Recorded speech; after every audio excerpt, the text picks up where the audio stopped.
Live from New Delhi, you're watching the India Newshour, India's voice to the world. I'm Abhishek Mahajan. Coming up in the next hour. Global leaders gather in New Delhi for Raisina Dialogue conference on geopolitics and geoeconomics.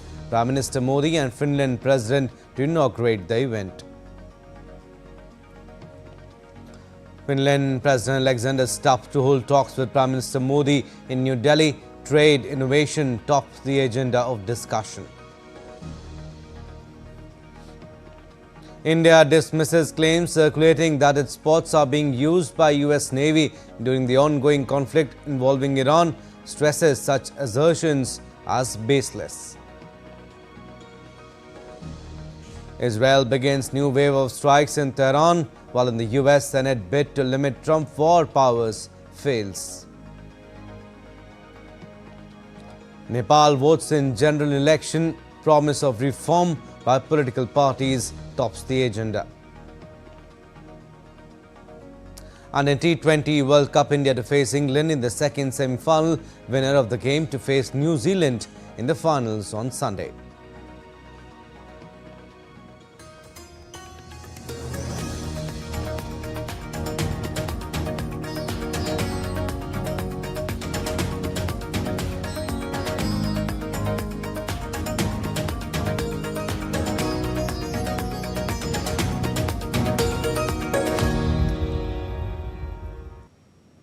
The Raisina Dialogue, India's premier conference on geopolitics and geoeconomics, will begin on Thursday. The event will be inaugurated by Prime Minister Modi along with Finland President Alexander Stubb, who will be the chief guest and keynote speaker.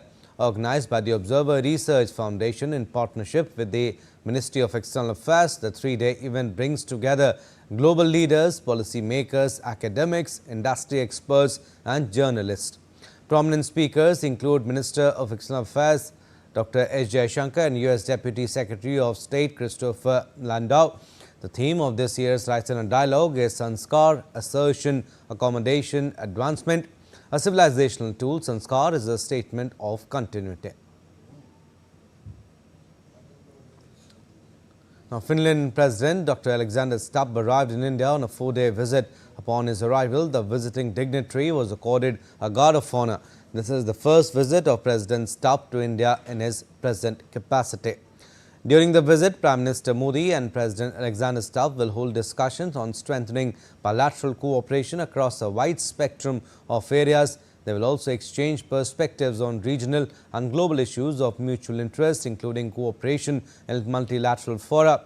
President Stubb will meet President Draupadi Murmu, Vice President C.P. Radhakrishnan and External Affairs Minister Dr. S. Jaishankar. So, India and Finland share warm, friendly and multifaceted relations rooted in shared democratic values. Finland is a valued partner for India in the European Union and the Nordic region.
leading India's Amritpal Singh joins us on the phone line for more.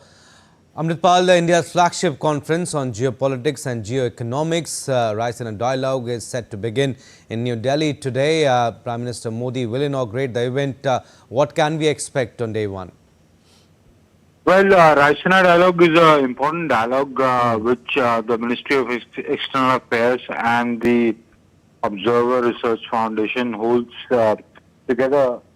It is a geopolitical dialogue. Essentially, it sets India's priorities, and the Finland's Prime Minister, who's visiting India, will be inaugurating along with Prime Minister Modi. But Abhishek, of course, the geopolitical situation in West Asia as it's unfolding will essentially figure there. How it affects the world and the key global supply chains getting affected, not just in Asia but in Europe and around the world, and how the tensions could affect the world would be the key focus there. Also, Amritpal, Finland President Alexander Stubb in India. First of all, tell us how significant is this visit for India-Finland relations? The Finland Prime Minister's visit is important from the perspective of bilateral viewpoint, and also the ongoing situation in Europe, the Ukraine-Russia conflict. The two sides shall be holding one-on-one talks and bilateral delegation-level talks, taking the relationship forward in terms of trade, in terms of energy security, in terms of geopolitics, in terms of regional situation, and also the international situation. Abhishek. Also, Amritpal, Finland in fact has emerged as an important partner for India in the Nordic region. Tell us about the relations between the two countries. How has cooperation between the two countries evolved in recent years? The cooperation between the two countries has been strong. The two countries have a trade relationship, but which has a huge potential, which can be furthered. The two sides will be looking at how to improve that. There is a huge potential for trade between the two countries.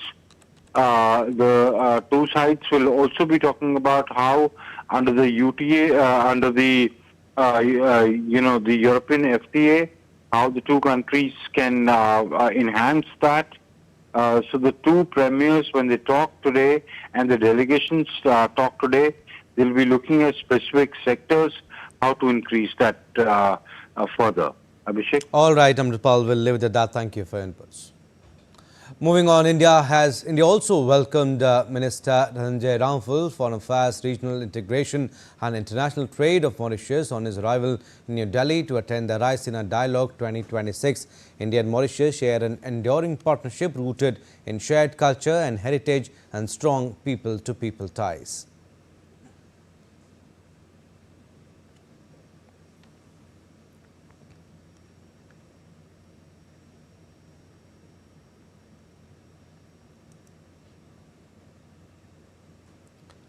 Bhutanese Foreign Affairs Minister Leonpo Dien Dhyungel is also in India to participate in the 11th Raisina Dialogue.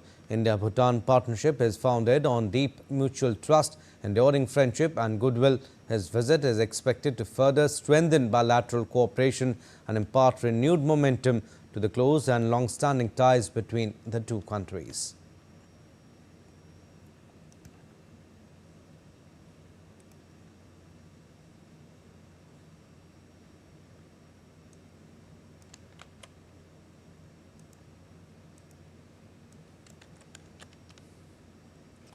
India also extended a warm welcome to Malta's Deputy Prime Minister and Minister for Foreign Affairs and Tourism Ian Borg in New Delhi for participation in 11th Raisina Dialogue.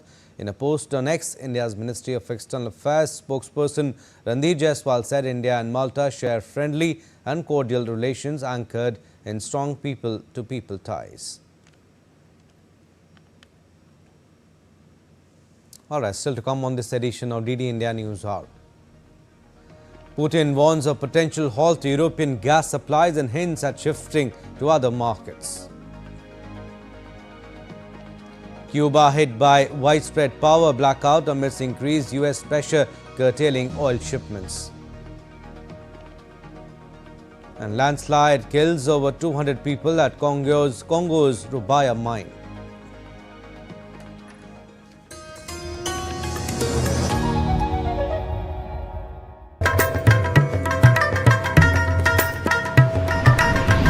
Welcome to Jharkhand, the land of forests. Mesmerizing abundance of nature.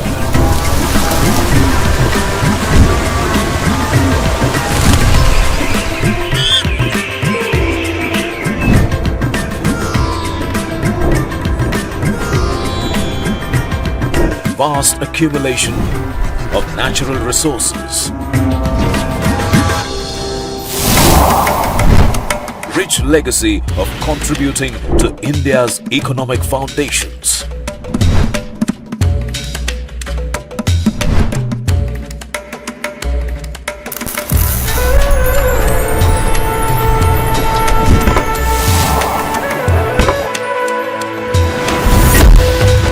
Preserving a vast and diverse tribal culture.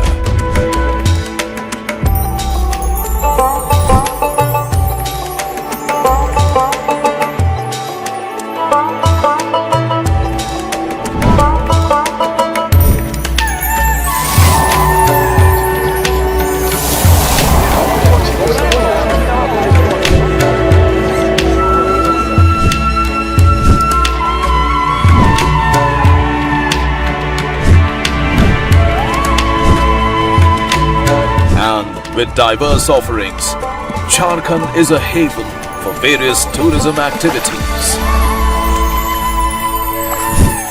shaping India's future generations with quality education, a breeding ground for future sports persons.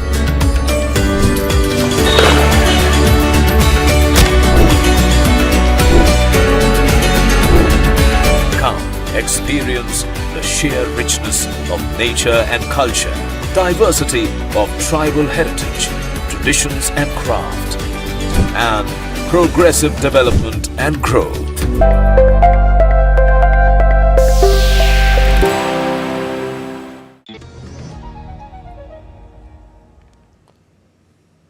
Welcome back. You're watching DD India News Hour. I'm Abhishek Mahajan. Moving on, Nepali people are exercising their democratic rights today after the protests toppled Oli government. The race is for 275 seats in which 165 members will be elected directly by the people and 110 members will be chosen by proportional representation. The voting process for the House of Representatives member election commenced nationwide at 7 a.m. Nepal time.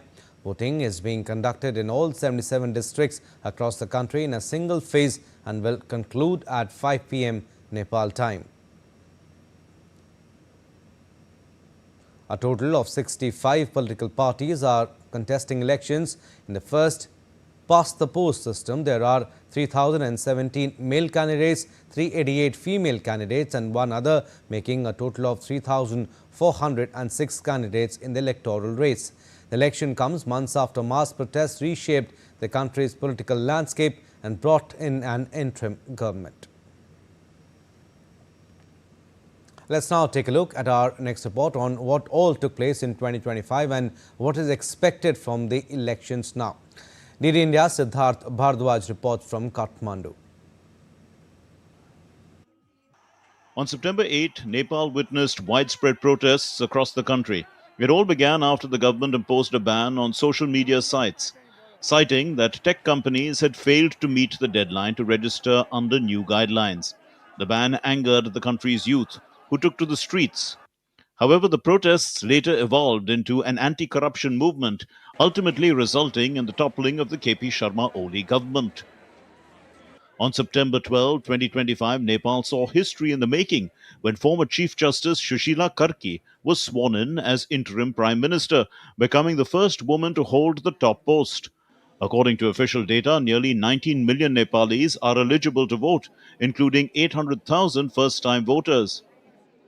The country is divided into 7 provinces: Kosi Province, Madhesh Province, Bagmati Province, Gandaki Province, Lumbini Province, Karnali Province, and Sudur Paschim Province. Key political parties contesting the election include the RSP, Congress, UML, NCP, RPP, PSPN, Janamat, and UNP, along with several other smaller parties.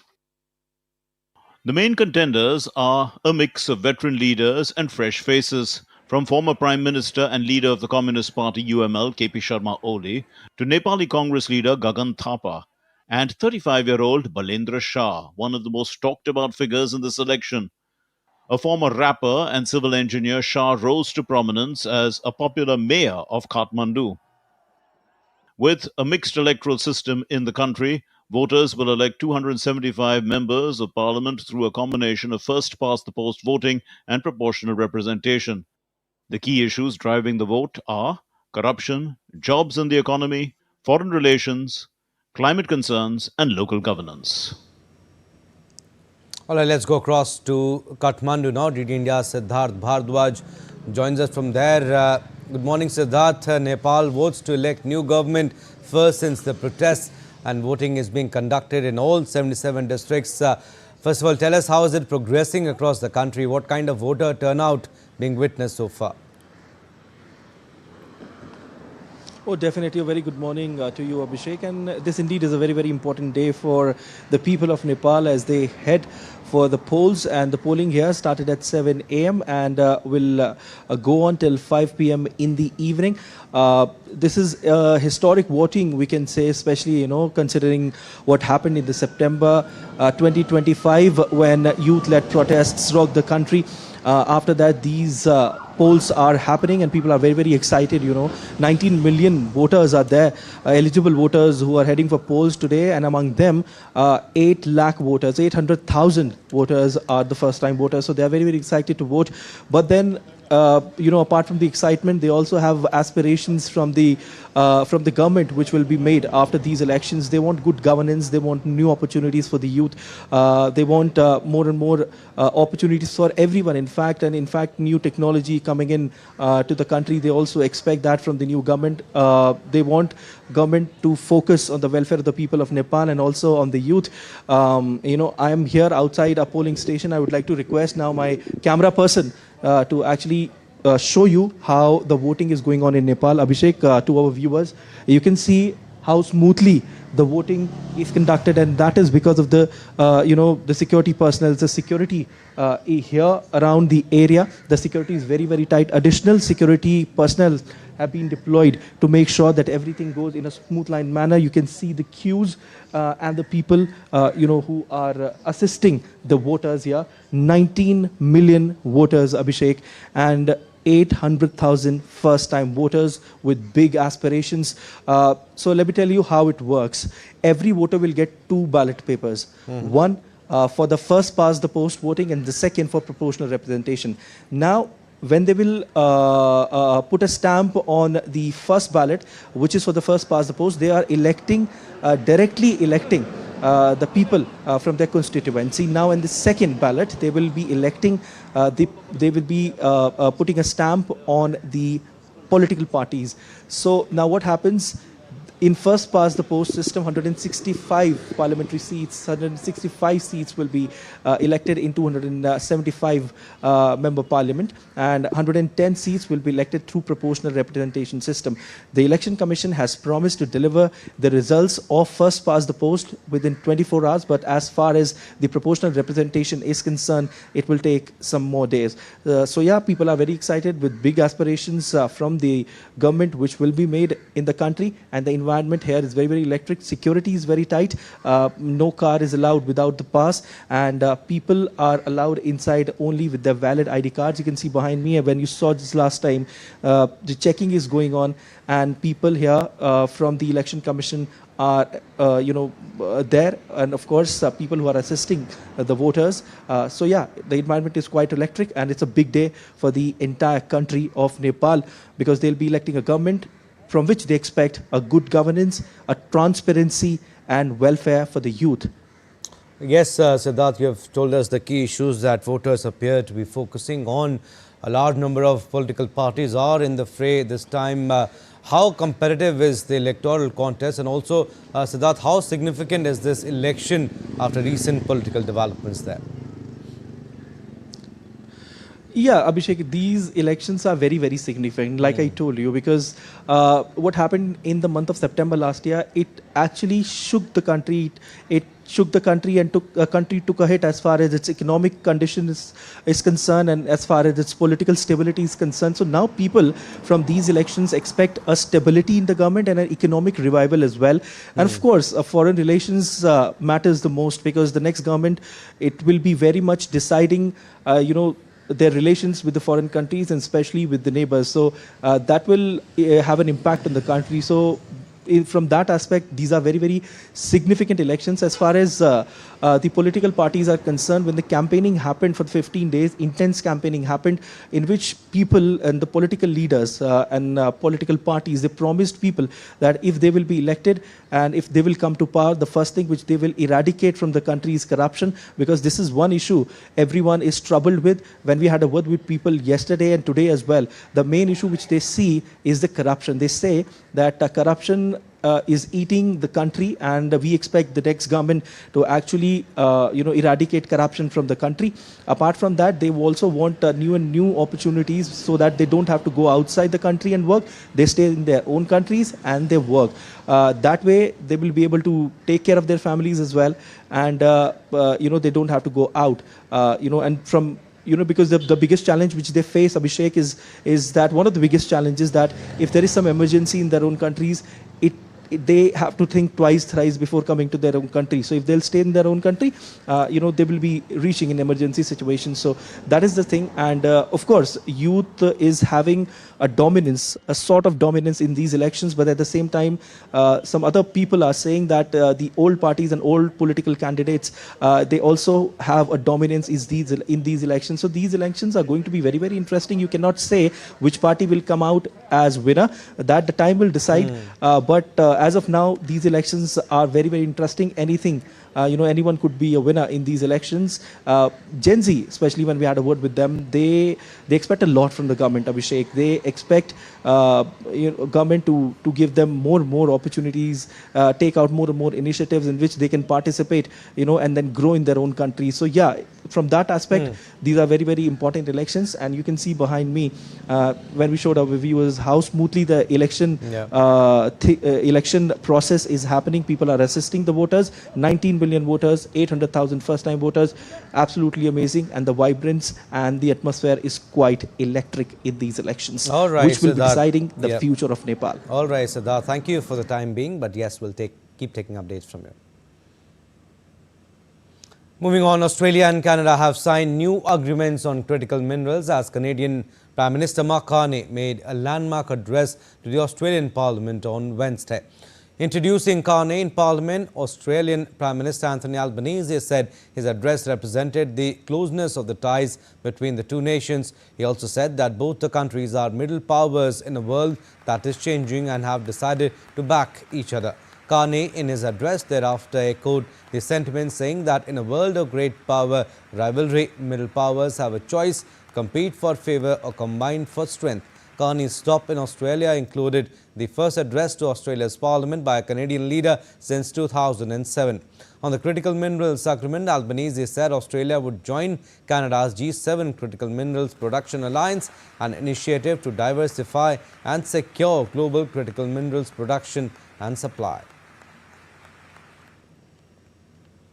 And Russian President Vladimir Putin suggested on Wednesday that Russia could stop supplying gas to European markets now and move to more promising markets. His remarks came as the European Commission prepares a proposal to permanently ban Russian oil imports after Hungary's parliamentary election. Speaking to state television, Putin described the idea as preliminary thinking rather than a final decision and said he would instruct the government and energy companies to study the option. He also stressed that Russia has remained a dependable energy supplier and intends to continue cooperation with reliable partners, including Slovakia and Hungary. Still, they have said they plan to impose restrictions on purchasing the Russian gas, that they plan to do it in a month, with 24th being the last day, and starting from 25th, they will impose restrictions on gas, including liquefied gas. And in 2027, they will impose further restrictions up to a total ban. At the same time, other markets are opening up, and perhaps it would be more profitable for us to stop supplying the European market right now, to move into those markets that are opening up and establish ourselves there. There is no political motive here. I want that to be clear. But if they are going to close us off in a month or two anyway, then perhaps it is better for us to stop ourselves now. Now, Russian President Vladimir Putin announced on Wednesday the release of 2 ethnic Hungarians captured by Russian forces after being mobilized into the Ukrainian army. The decision came during Kremlin talks with Peter Shigyato, who requested their return to Budapest. A day earlier, Viktor Orban discussed the detainees with Putin by phone. The leaders also reviewed Russian oil and gas supplies to Hungary, with Putin stating that Russia continues to honor its energy commitments. Speaking about the hydrocarbons, I do understand that this is a matter of concern for you, primarily the oil supplies. We see what is happening right now on the global and European gas markets. We are happy to discuss all these topics. As for our part, we have always met all our commitments and are ready to keep doing so. And US President Donald Trump met with leaders of major technology companies on Wednesday, including Google, Meta and OpenAI. A White House official said Google, Microsoft, Meta, Oracle, XAI, OpenAI and Amazon will sign the pledge. The meeting was scheduled to formalize a pledge aimed at protecting consumers from rising electricity costs tied to the rapid expansion of energy-intensive data centers. The initiative is being launched ahead of the November midterm elections, with voters increasingly concerned about energy affordability and the increased strain on the country's power grids. The pledges included a commitment by technology companies to bring or buy electricity supplies for their data centers, either from new power plants or existing plants with expanded output capacity. A power outage struck most of Cuba, including Havana, the state electricity utility, as the communist-run government grapples with increased pressure from the Trump administration that has curtailed oil shipments. Cuba has experienced a series of major blackouts in recent years, even before U.S. actions to cut off oil shipments, particularly from top supplier Venezuela, after Washington's action against leader Nicolas Maduro in early January. Cuba's government has attributed its economic crisis to decades of economic sanctions from the U.S., contributing to the lack of investment in power generation and the electric grid. Mexico, an alternate supplier to Venezuela, said it would halt supplies after the U.S. threatened tariffs on countries supplying Cuba with oil. And Venezuela's interim president, Delcy Rodriguez, announced on Wednesday that Venezuela will soon present reforms to its main mining law to Parliament following talks in Caracas with U.S. Interior Secretary Doug Burgum, where both sides emphasized cooperation and investment opportunities. Burgum arrived with representatives from more than 24 U.S. mining firms, highlighting potential billions of dollars in investment and job creation. The visit reflects Washington's effort to expand American involvement in Venezuela's oil, gas and mining sectors. The proposed law aims to allow foreign companies to develop resources such as gold, diamonds and rare earth minerals. Rodriguez said discussions covered various mineral sectors, while separate energy talks would be covered in meetings on Thursday. We would like to ask for the cooperation of all members of the National Assembly to act swiftly. We want to be able to present the people of Venezuela, as well as national and international business sectors, with investment and development opportunities in the mining sector. desarrollo en el área de la minería. Moving on, more than 200 people were killed on Tuesday after heavy rainfall triggered a landslide at the Rubaya Coltan mine in Eastern Democratic Republic of Congo, according to the country's mine ministry. About 70 of the dead were children and many injured were taken to hospitals in Goma. The Rubaya site produces about 15% of the world's coltan used to make tantalum, a heat-resistant metal essential for mobile phones, computers, aerospace equipment and gas turbines. The mine has been controlled by the AFC M23 rebel group since 2024 and was recently listed in a minerals cooperation proposal with the United States. The tragedy follows another deadly accident there in January. All right, still to come on this edition of DD India Newshour. Air India closely monitoring the evolving situation in West Asia, issues advisory. DG Shipping forms quick reaction team to handle Persian Gulf crisis.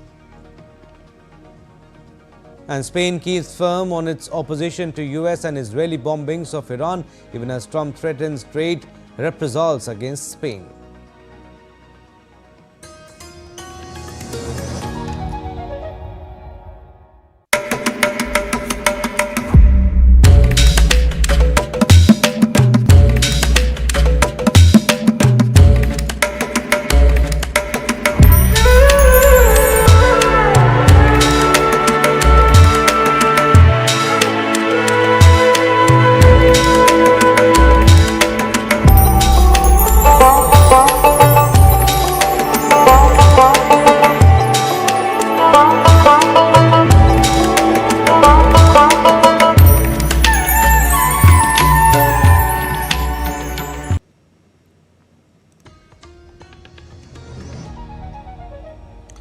Welcome back. You're watching DD India Newshour. I'm Abhishek Mahajan. Recap of our top stories. Global leaders gather in New Delhi for Raisina Dialogue conference on geopolitics and geoeconomics. Prime Minister Modi and Finland President to inaugurate the event. Finland President Alexander Stubb to hold talks with Prime Minister Modi in New Delhi. Trade innovation top agenda of discussion. India dismisses claims circulating that its ports are being used by US Navy during the ongoing conflict involving Iran, stresses such assertions as baseless. Israel begins new wave of strikes in Tehran, while in the US, Senate bid to limit Trump war powers fails. Nepal votes in general election, promise of reform by political parties tops the agenda. And in T20 World Cup, India to face England in the second semi-finals today. Winner of the game to face New Zealand in the finals on Sunday.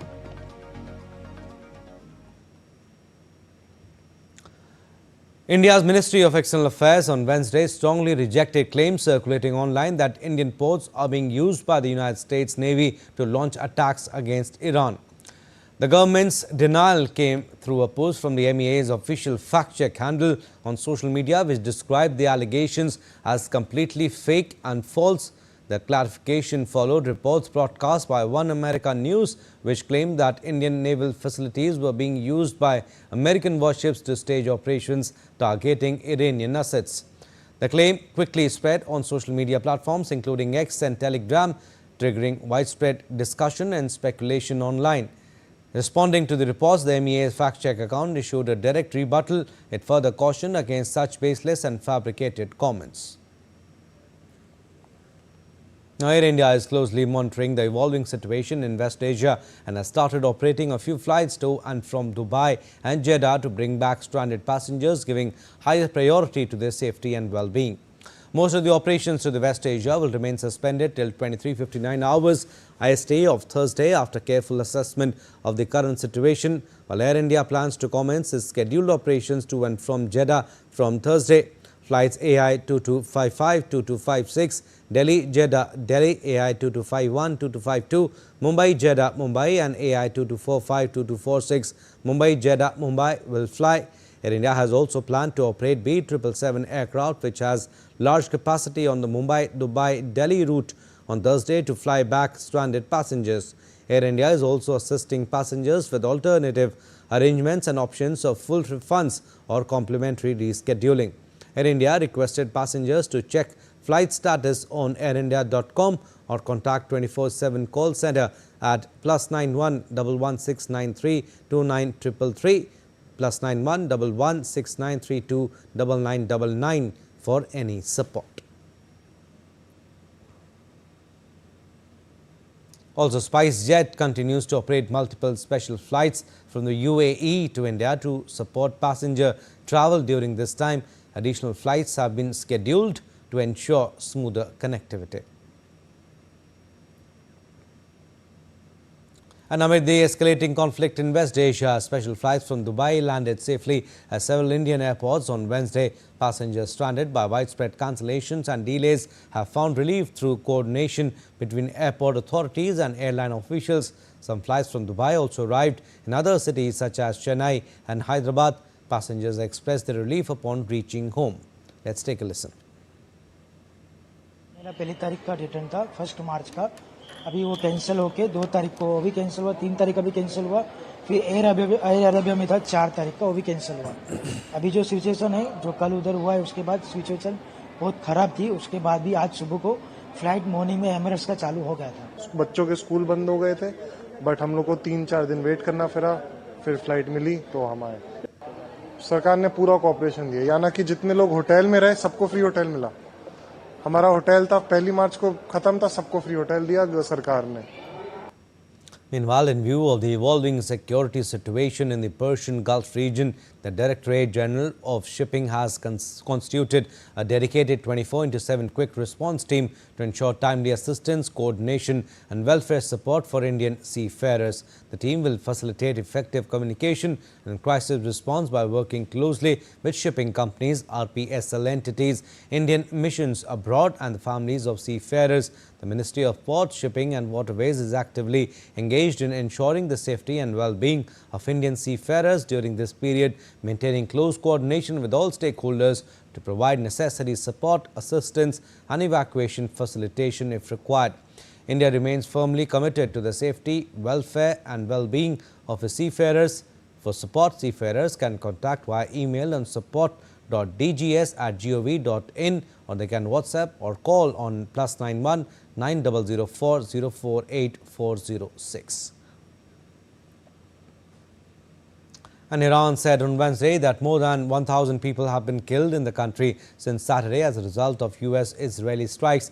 The toll follows joint US-Israeli attacks on Tehran and several other Iranian cities starting Saturday morning, which resulted in the deaths of Iran's Supreme Leader Ali Khamenei, his family members, top military commanders and many civilians.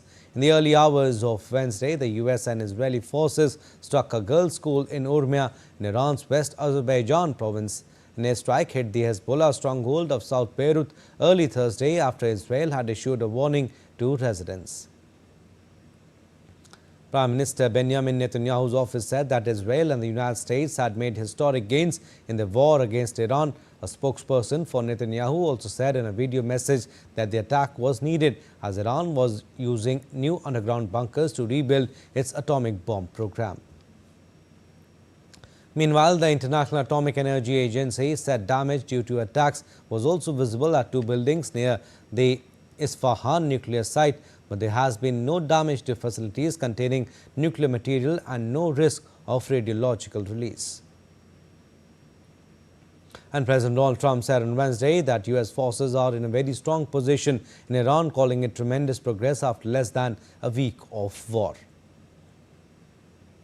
Strong position now, and their leadership is just rapidly going. Everybody that seems to want to be a leader, they end up dead, and it's an amazing thing that's taking place before your eyes, because for 47 years we were pushed around, and we shouldn't have been. You see it as well as I do. You see the tremendous progress that's being made. Their missiles are being wiped out rapidly. Their launchers are being wiped out. They're attacking their neighbors. They're attacking their, in some cases, allies, or not so long ago allies. And, you know, it's really a nation that was out of control, and they would have used it on us if we let them, if we waited any longer. And the U.S. Senate rejected a resolution aimed at curbing President Donald Trump's authority to continue military strikes on Iran. Senate Republicans backed President Trump's military campaign against Iran on Wednesday, voting to block the bipartisan resolution aiming to stop the air war and require that any hostilities against Iran be authorized by Congress.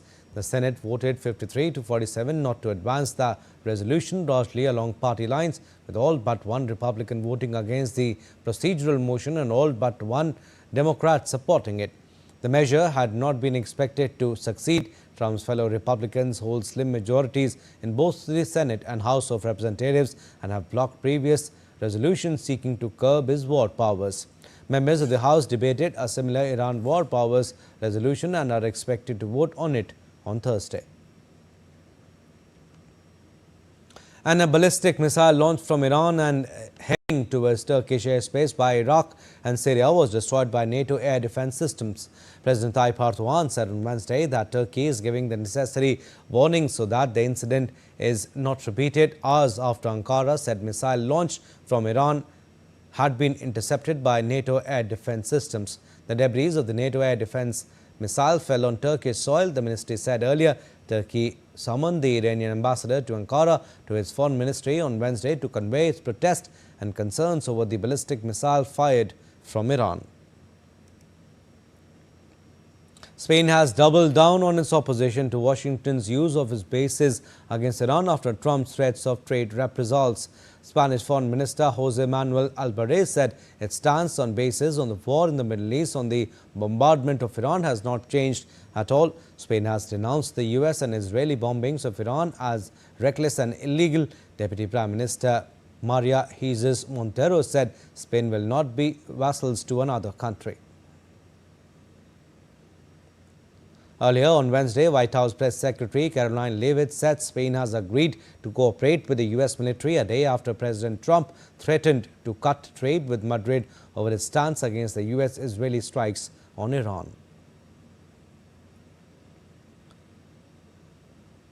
Meanwhile, outgoing projectiles streaked across the night sky over southern Beirut's skyline early on Thursday. Lebanon has been dragged deeper into the conflict that has engulfed the region since the United States and Israel struck Iran.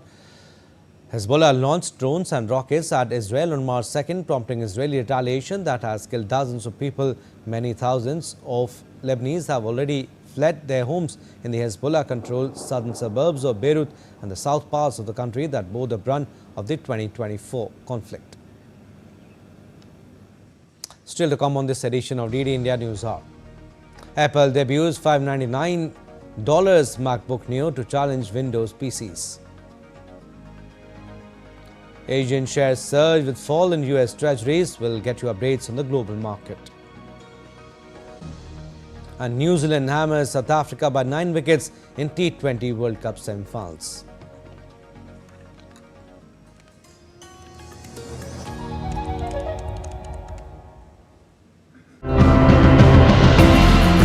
Nature is sounding the alarm, and when our ecosystems are under pressure, our lives are impacted too.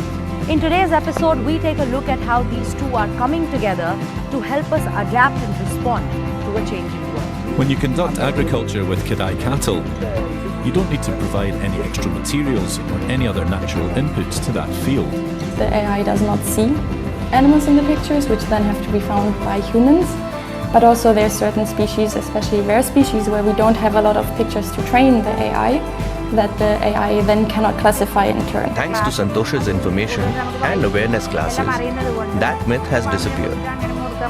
Now if we encounter a dangerous snake like a cobra, we immediately call Santosh to perform a rescue.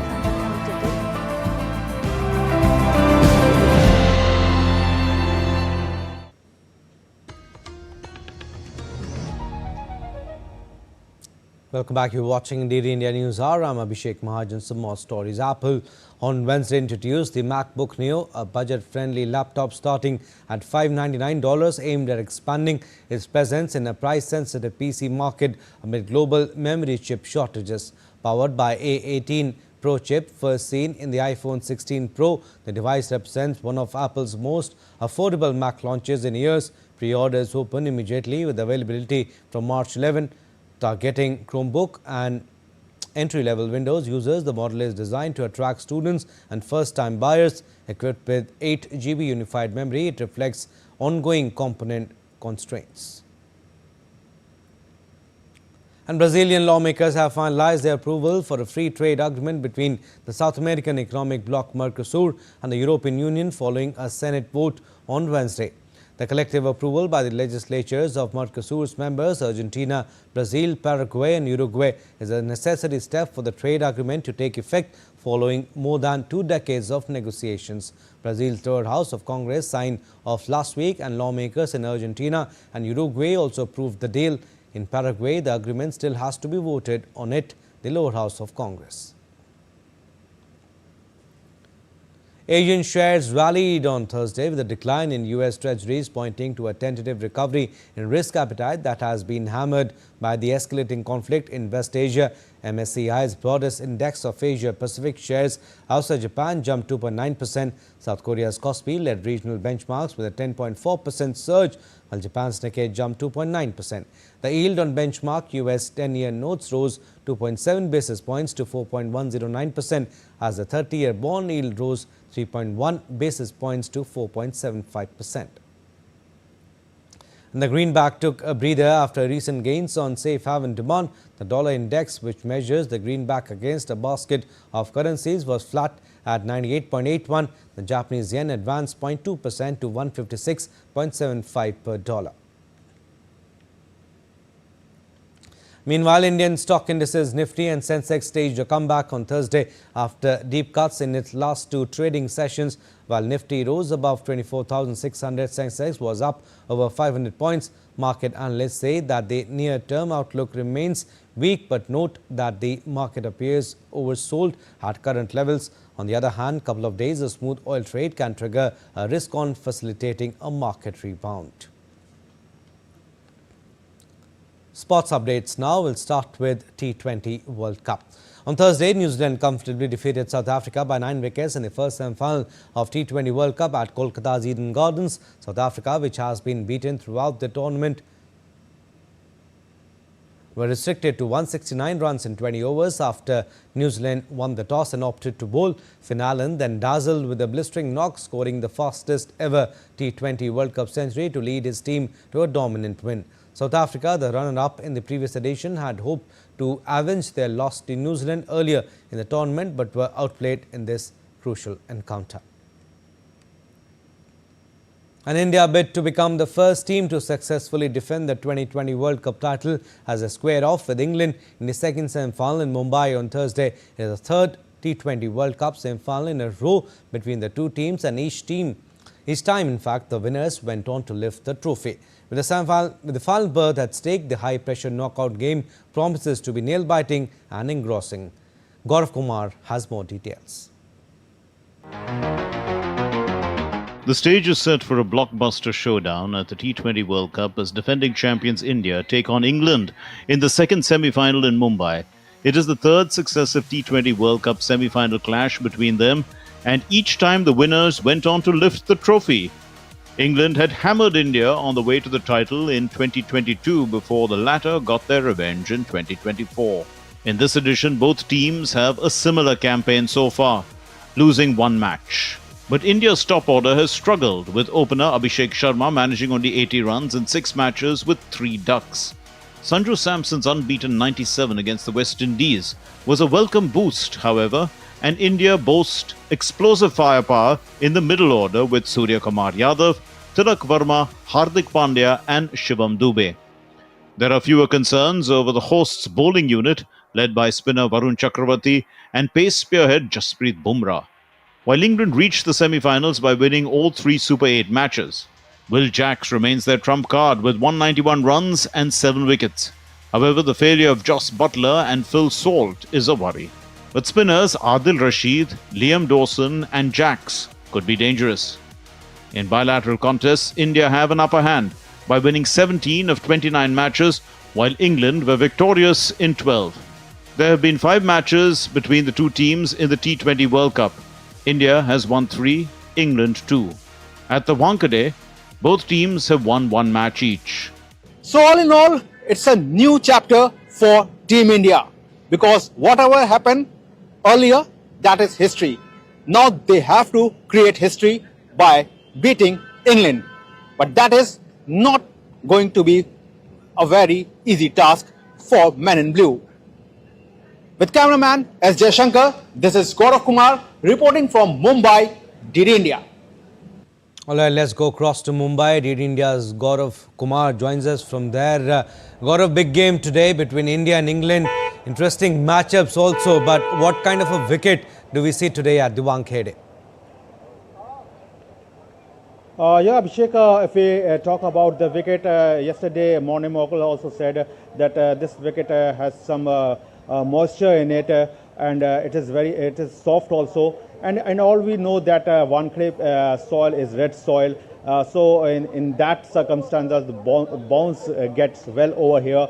So all in all, we can find a good wicket over here and we can expect a good game, a good high scoring game. Not like that what played India against the USA. So all we are hoping that it's going to be a great game and all eyes are now on the Indian team that how they play because this is the stadium where they have started their campaign against the USA and what we have seen at that time that Indian team collapsed. It's very good that Surya Kumar Yadav, captain, takes the responsibility and takes the team from that scary task. So all in all, it's a good pitch and we can expect a good game over here.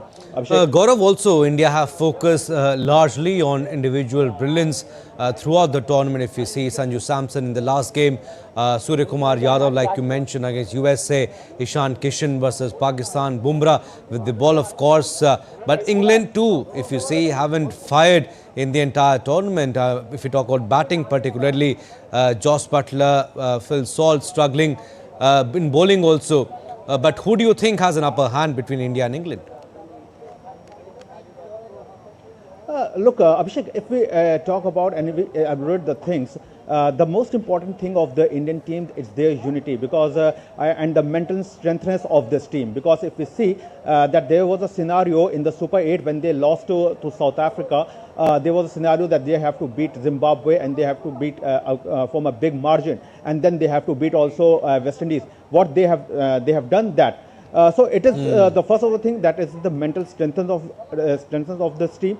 And secondly, if we talk about individual scores, yes, there are some individual scores have been done by the players. Like in the last match, Sanju Samson plays a brilliant knock of 97 not out, and then and you can't also forget Shivam Dube that two boundaries which also come by him. So. All in all, this team is in the form of unity.